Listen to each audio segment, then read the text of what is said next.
Hello दोस्तों, नमस्कार। अभी आप देख रहे हैं डेली पढ़ो यूट्यूब चैनल। दोस्तों, इस चैनल पर आपको डेली पढ़ाई से संबंधित जो है बहुत सारे वीडियो हम जो है लेकर के आते रहते हैं, जिस पर आपको सारे एग्जाम, जो भी मैट्रिक एग्जाम दे रहे हैं, जो 12 के एग्जाम दे रहे हैं, उसको बहुत ही हेल्प मिलेगा इस चैनल पर, अगर आप सब्सक्राइब करके इस चैनल को रखते हैं।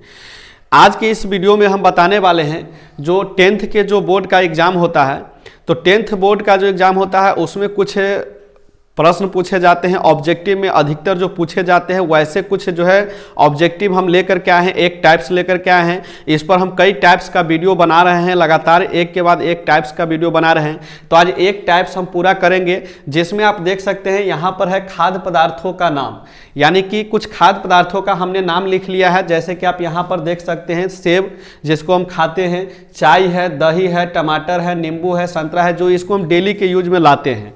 तो ऐसे कुछ पदार्थों का नाम है जिसमें कुछ अम्ल पाए जाते हैं, उस अम्लों का नाम हम इसमें याद करेंगे। और दोस्तों, इस वीडियो को शुरू करने से पहले आपको बता दें कि यह जो हम पढ़ा रहे हैं आज, इसमें क्या है आपको, तो ये पूरा ऑब्जेक्टिव है। और ऑब्जेक्टिव ये 10वीं की क्लास में जो 10th बिहार बोर्ड का जो एग्ज़ाम होता है या कोई भी बोर्ड का जो एग्ज़ाम होता है, तो वो 10th लेवल में यानी 10th के एग्ज़ाम में अधिकतर ये क्वेश्चन ऑब्जेक्टिव में पूछे जाते हैं। इसीलिए यह जो है आप लोगों के लिए महत्वपूर्ण हो जाता है। और इसको अगर आप याद करते हैं, रट्टा मारते हैं, तो जल्दी याद नहीं होगा। तो इसको याद करने के लिए हम क्या करेंगे, तो ट्रिक बाय ट्रिक कुछ अलग से एक्स्ट्रा शब्द जोड़ करके इसमें हम आपको समझाने का कोशिश करेंगे, जो आप कभी भी इसको भूल नहीं सकते हैं। तो चलिए दोस्तों, हम बता देते हैं। जैसे कि आप इस साथ देख सकते हैं, ये सेब है और सेब में कौन सा अम्ल पाया जाता है, तो इसके सामने में यहाँ पर हम लिख दिए हुए मौलिक अम्ल। अब इसको याद करने के लिए आपको क्या करना होगा, तो सेब में जो मौलिक अम्ल पाया जाता है उसको याद करने के लिए आपको कुछ नहीं याद रखना है।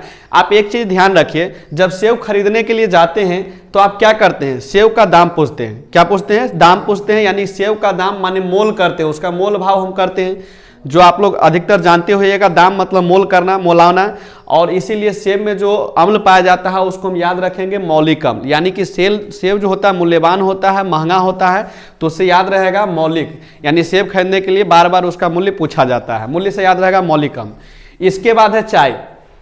अब ये तो हो गया, सेब का हमको याद हो जाएगा कि सेब का मूल्य ज़्यादा होता है, इसलिए उसमें मौलिक अम्ल पाया जाता है, इसको याद रखेंगे। दूसरा है चाय। चाय में कौन सा अम्ल पाया जाता है, इसको हम याद करेंगे। तो सबसे पहले देख लेते हैं चाय में कौन सा अम्ल पाया जाता है।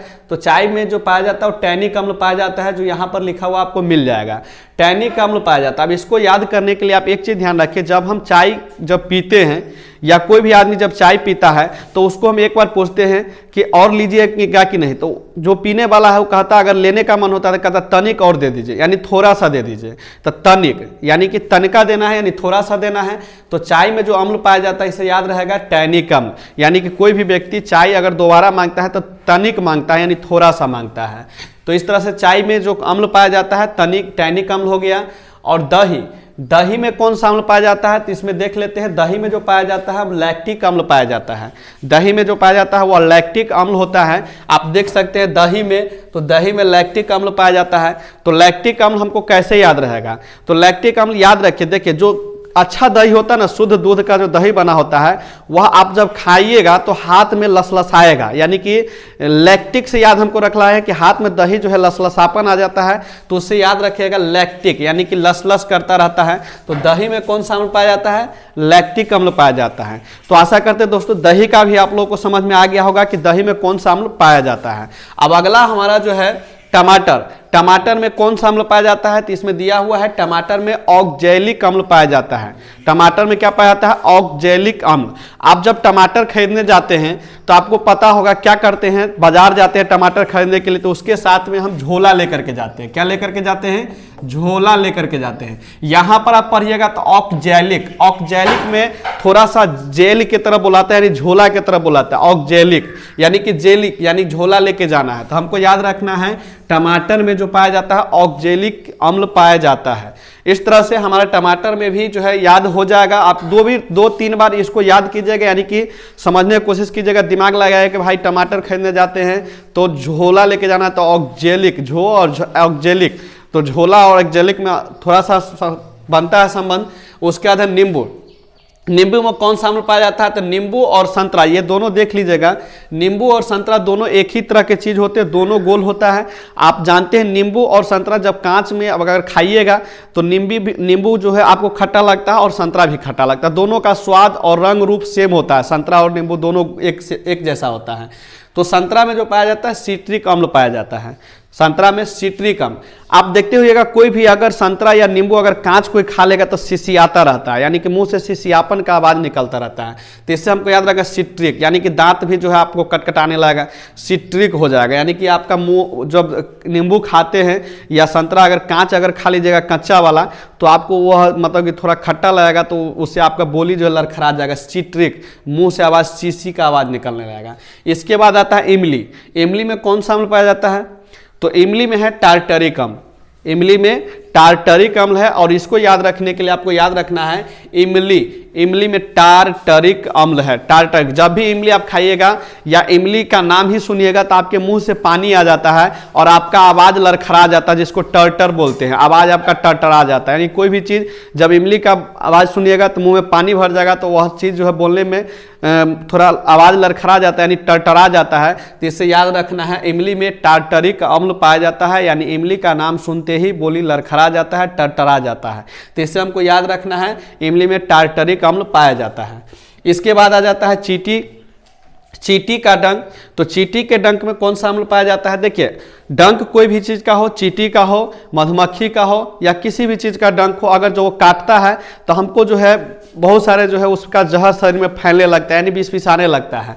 तो क्या करते हैं हम लोग, जब सांप या बिच्छू या कोई भी चीज काटता है तो लोग डर के मारे उसको कहता है फौरन हॉस्पिटल लेके जाओ, यानी जल्दी से हॉस्पिटल लेके जाओ, नहीं तो हो सकता है इसकी मृत्यु हो जाए।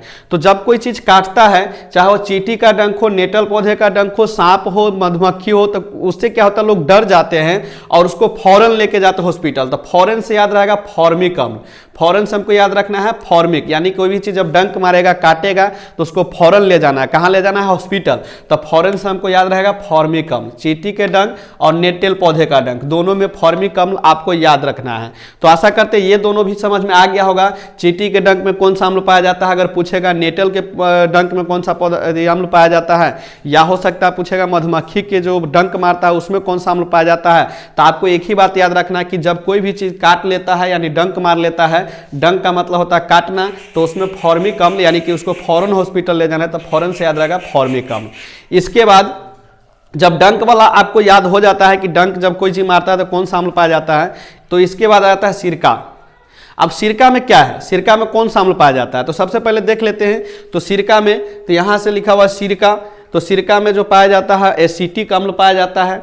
अब सिरका में एसिटिक अम्ल जो पाया जाता है उसको कैसे याद रखेंगे? तो देखिए, जब इतना सारा याद हो जाएगा तो सिरका में आपको सिंपल याद रखना है, यहाँ सिरका में सी लिखा हुआ है और यहाँ भी सी लिखा हुआ है।